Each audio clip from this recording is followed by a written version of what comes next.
Je peux entrer? Oui, bien sûr. Monsieur Sandoval souhaitait vous voir. Il m'a dit que vous vous connaissiez à l'époque où vous travailliez à la maison de couture de Madame Victoria.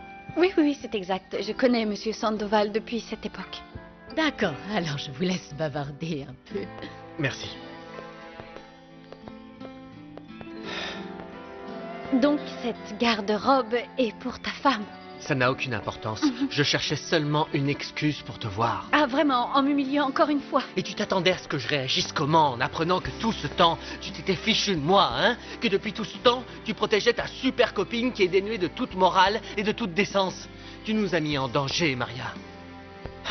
Tu as mis en danger tout l'équilibre de ma famille. N'essaie même pas de le nier, parce que je sais très bien que ta grande copine Linda est la maîtresse de mon père. Et le pire, c'est que tu étais au courant. Et que tu n'as jamais eu la décence de venir me voir et de m'en parler. Tu n'as rien dit. Je vois bien que toi et moi, on ne pourra jamais avoir une vraie relation, pas seulement à cause de ce qui nous sépare déjà, mais parce que tu me condamnes au lieu de me demander de t'expliquer. Mais comment? Vas-y, explique-moi, comment voulais-tu que je réagisse? Dis-moi, qu'est-ce que tu voulais que je fasse en apprenant que ta meilleure copine avait pratiquement forcé mon père à tromper ma mère? Non, arrête de dire n'importe quoi, on ne peut en aucun cas forcer un homme à être infidèle à une femme. Et puis ta mère et ton père sont bien assez grands pour assumer les conséquences de leurs actes. Qu'est-ce que ça veut dire? Ouvre un peu les yeux, Max. Tout ce qui intéresse ta mère, c'est son entreprise. Elle ne vit que pour la maison de couture, mais pas pour l'argent qu'elle lui rapporte.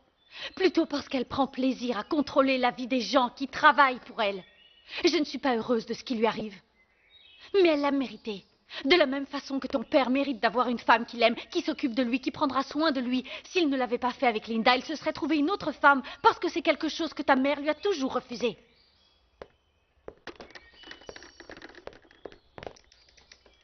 N'oublie pas de prendre cette robe également, parce que je suis sûre qu'elle plaira à ta femme.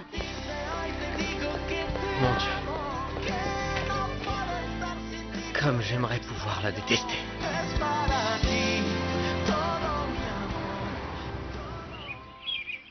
De quel droit te permets-tu de parler de Dieu après ce que tu m'as confessé? Tu te rends compte, maman?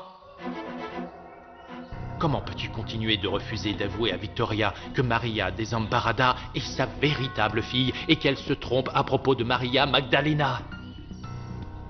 Maria Desamparada n'a jamais eu autant besoin d'une mère que maintenant qu'elle attend un enfant.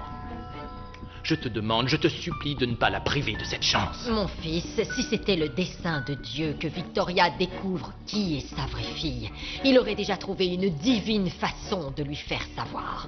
Vu que ce n'est pas le cas, je ne me dresserai pas contre la volonté divine.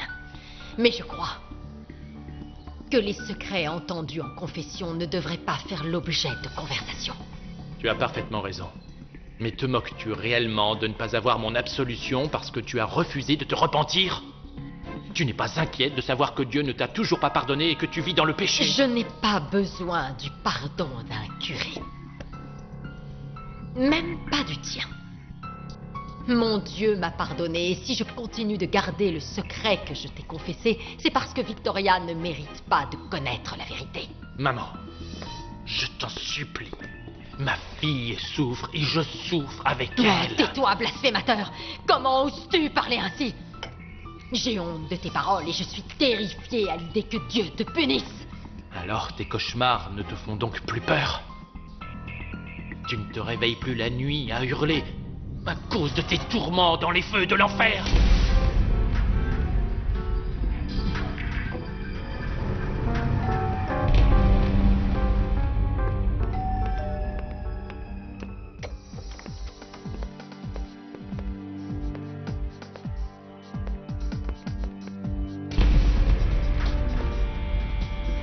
Jusqu'où est allée ta relation avec Max?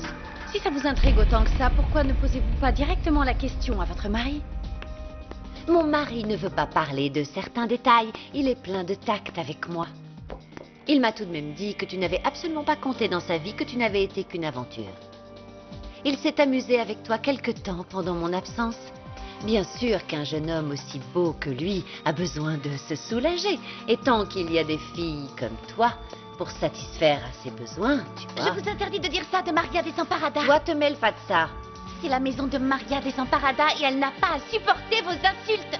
Depuis quand la vérité est-elle considérée comme une insulte? Vous avez intérêt à sortir d'ici une bonne fois pour toutes. Allez dehors! Ne me touche pas. Ne t'approche plus jamais de Max, c'est clair? Ne vous en faites pas, je n'y compte pas. Ah, et je ne veux pas que tu l'appelles ou que tu lui écrives. Oui, oui, oui. J'ai lu ta lettre. Tu n'as pas idée comme nous avons ri, Max me l'a montré. Regarde, je l'ai avec moi. Écoute, parce que c'est très drôle. Ah. Cher Max, c'est ma première lettre d'amour. Elle aurait pu être douce, mais elle est surtout triste. Si seulement j'avais su qu'au lieu de recevoir de l'amour, il fallait en donner. Qu'est-ce que c'est ridicule. Tu écris vraiment mal. Partez. Sortez d'ici. Non, non, attends. C'est la fin, le meilleur. Écoute, je garde le souvenir de tes baisers, de tes caresses, parce que je sais très bien que je ne les ressentirai plus jamais. Partez d'ici et laissez-moi tranquille. Tu n'imagines pas comme on a ri. C'était tellement drôle. Ça devrait te prouver que Max ne veut plus avoir affaire à toi, c'est clair? C'est lui qui a demandé à Vicky de te renvoyer de la maison de couture. Dehors, allez-vous-en, vous êtes sourde! Au cas où tu aurais encore des doutes, tiens, je te ramène ta bague de fiançailles, tu la veux? Gardez-la et disparaissez. Je suis venue te dire que tu ne représentes plus rien pour Max. S'il te restait le moindre espoir que tu comptes encore pour lui, fais-toi une raison, chérie. Je m'en vais. J'ai beaucoup de choses à préparer pour mon mariage religieux. Tu es sûre que tu ne veux pas ta bague? Ne viens pas te plaindre après. Tu pourrais la revendre. Non? D'accord. Bye.